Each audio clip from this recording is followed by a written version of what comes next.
Hey healer, hello and welcome to the Emily Otto Show. Business mentoring and support for heart-centered healers, priestesses, witches, and wild women. If you believe that you get to make money and help people and you want to figure out how, this podcast is for you. Tune in weekly for episodes, subscribe, leave us a review, and share it with all of your favorite sisters, witches, and friends. Thank you so much for being here. Hello, welcome to another podcast episode.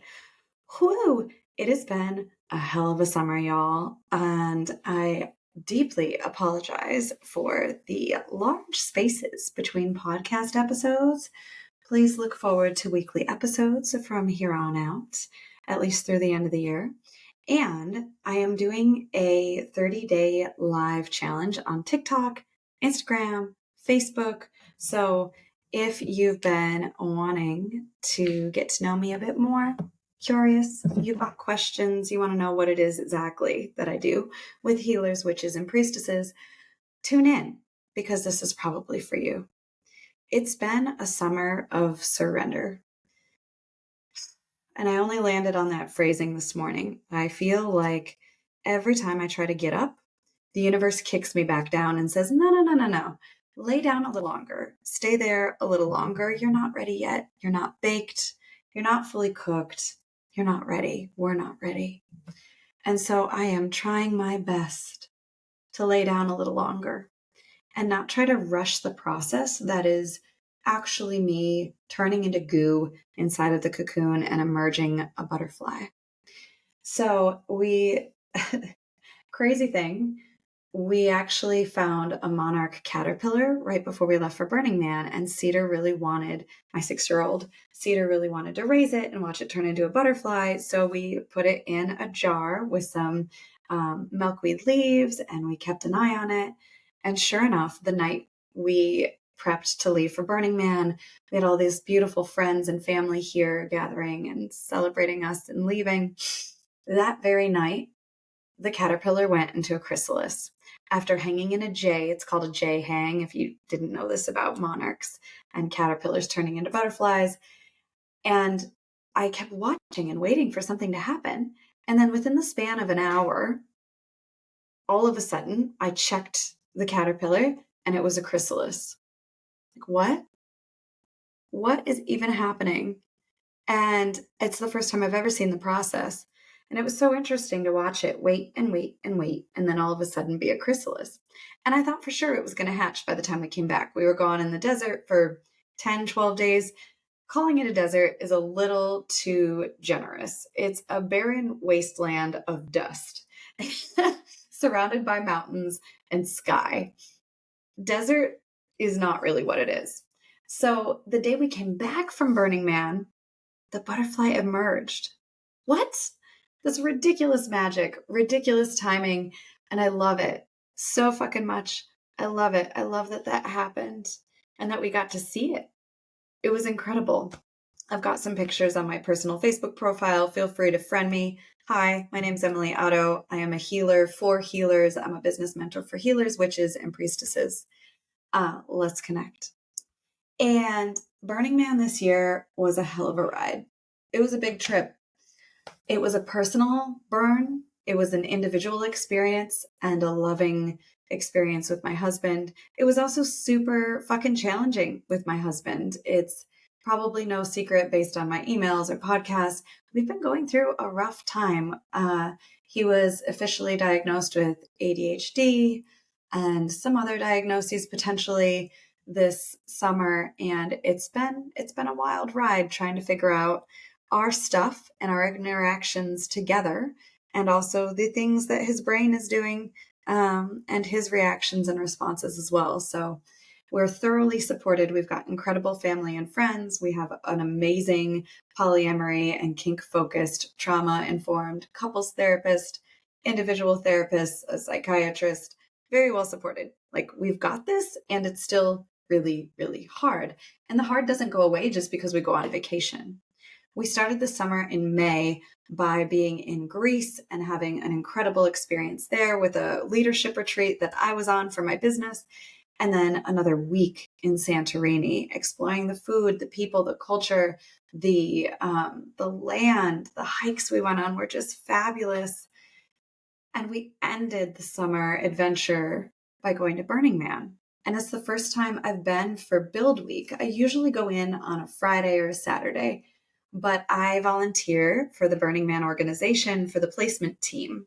And so this year I was asked to come and to support them by being in the office, being on the radio, being on the admin and communications team. And so I did that. We came in for Build Week and we came in on a Wednesday. And it was a trip because I had to figure out the logistics of bringing enough stuff with us so that we could survive until the rest of our gear got there. And graciously, so grateful for one of my placement teammates, No Angel, because he let us stay in his Airstream. He had an extra fold out bed. We got to stay in his Airstream for a couple days, super duper generous and kind. And then my husband, actually, Connor, got to build part of the man and get to know Burning Man and Build Week and the builders in a totally new way. And that was really, really cool. So it was an intense experience. I worked for the first 4 days of Burning Man, like 6 hour to 10 hour shifts, helping get the city placed. So the placement team is basically city planning for Burning Man.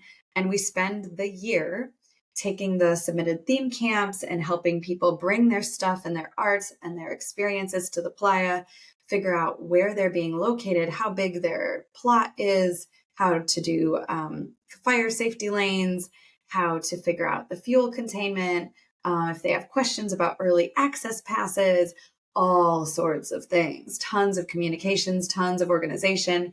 If you've ever been to Burning Man and you're like, did they do that on purpose, putting the coffee camp next to the pancake camp? The answer is yes. Pretty much every synchronicity is on purpose and intentional in the city. And so my team puts the people and the theme camps into the different sectors and grids and pulls it all together into this magnificent city puzzle each year. And it's different and it's challenging. And to create a city of 50 to 80,000 people is no small feat. A temporary city in the desert is ridiculous. So this is city planning for Burning Man. I have an incredible team of amazing and beautiful humans. So I was there for Build Week and got to support my team.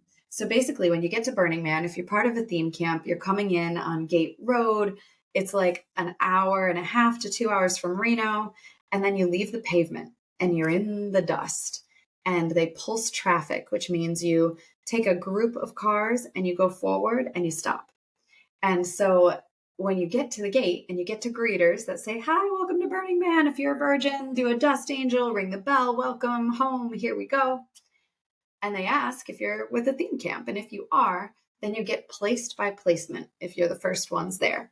And so all the radio shenanigans of greeters calling the placement team picking up, sending them there, and then people come in person to placement as well. And so that was most of my job for those few days. And also running meals out to placers that don't have time to stop or don't want to stop because they want to get the city loaded, right? So they work a lot out in dust, out in the dust storms and crazy conditions in the morning, in the evening, in the night.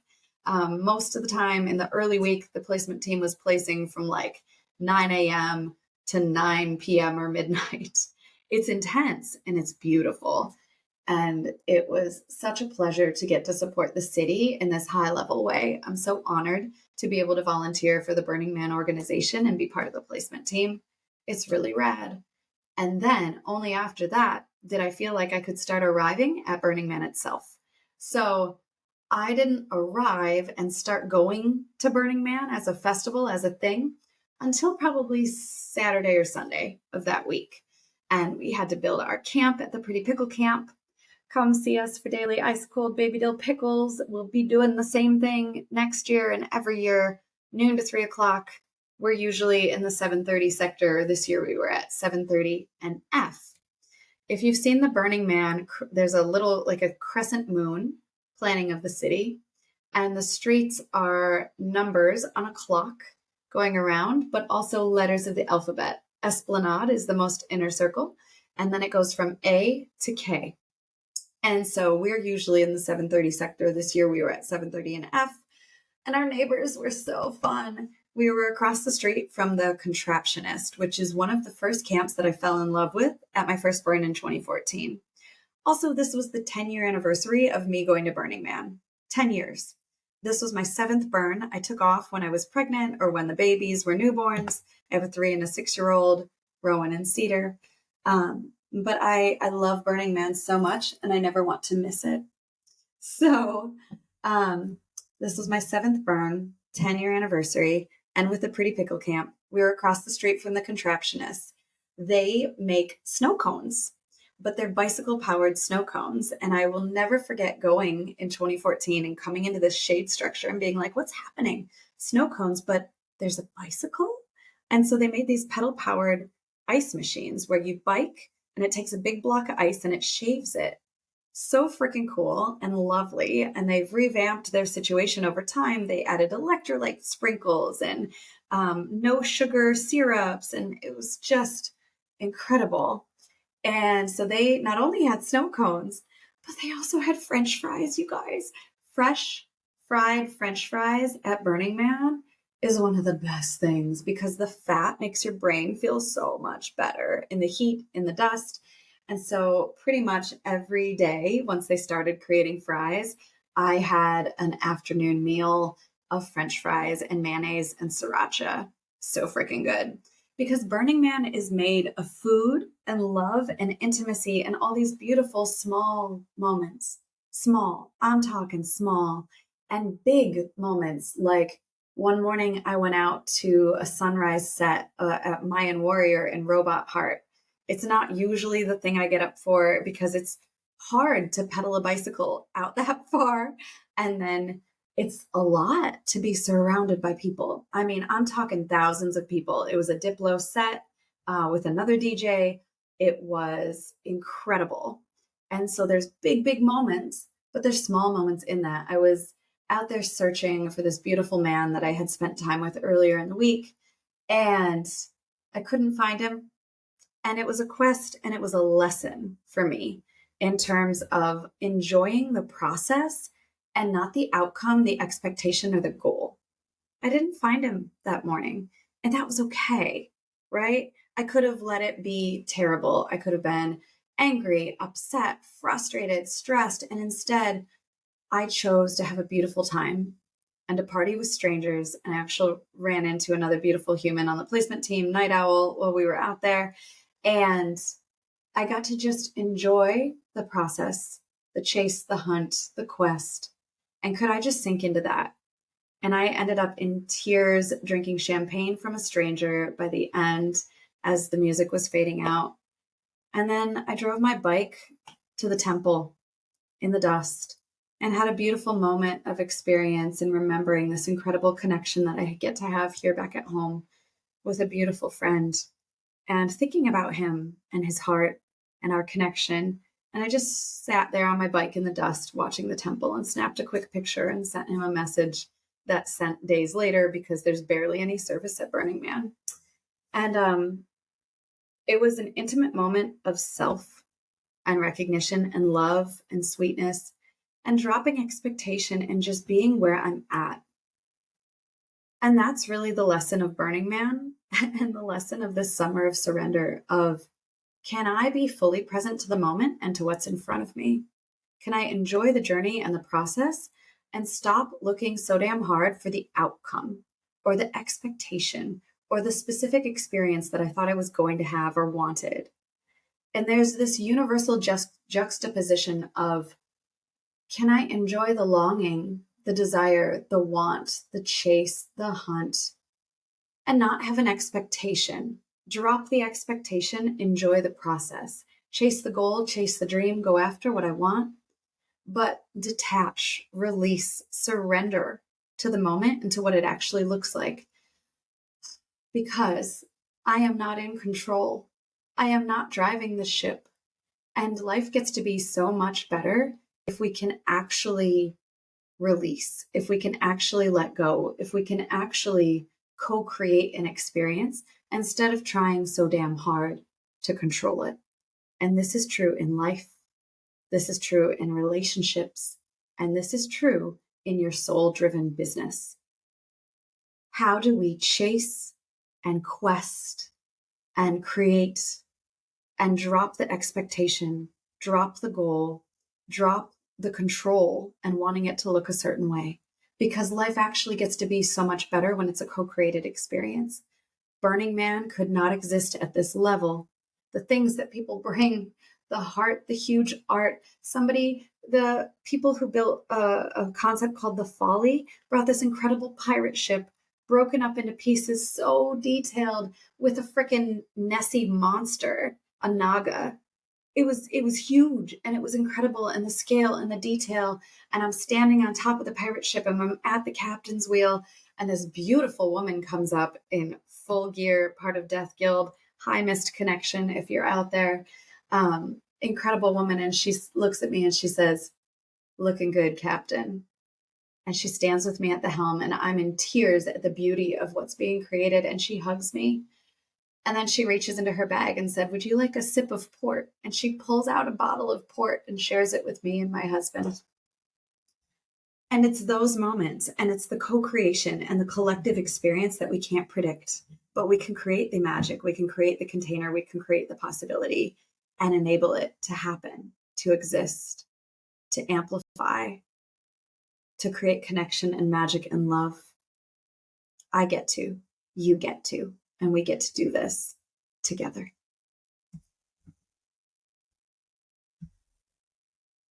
Thank you so much for listening to another episode with me, Emily Otto, at The Emily Otto Show.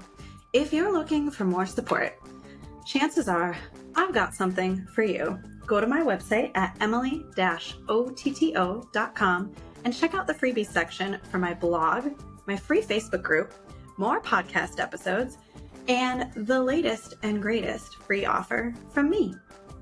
Please share this episode with every wild woman you know who wants to figure out how to have financial and time freedom with tons of pleasure and play and joy and ease. Thank you.